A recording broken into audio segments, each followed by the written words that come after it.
За 10 дней в Коми под колеса автомашин угодили сразу 3 детей. К счастью, обошлось без жертв.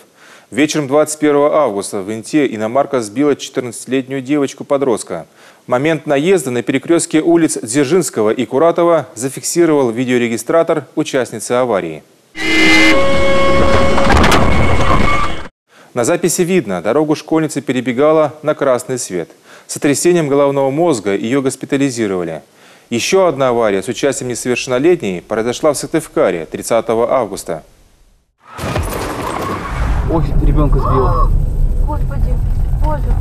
Водитель 88-го года рождения, управляя автомашиной Hyundai Accent, двигался по улице Куратова со стороны улицы Западной в направлении Октябрьского проспекта. И напротив дома 72 по улице Куратова совершил наезд на несовершеннолетнего пешехода, который перебегал проезжую часть дороги вне пешеходного перехода справа налево по ходу движения автомашины. В результате дорожно-транспортного происшествия пострадала девочка. На дороге 10-летняя девочка была совершенно одна, без сопровождения взрослых. Собственно, как и ее сверстник из Ухты, который в День знаний 1 сентября неожиданно выскочил из-за кирпичного ограждения на проезжую часть и попал под колеса Mitsubishi. К счастью, серьезные травмы в этом ДТП мальчик не получил. Сотрудники ГИБДД разослали представление в школы, где учатся пострадавшие. Вскоре учебное заведение проверит специальная комиссия и выяснит, как педагоги обучают детей правилам дорожного движения.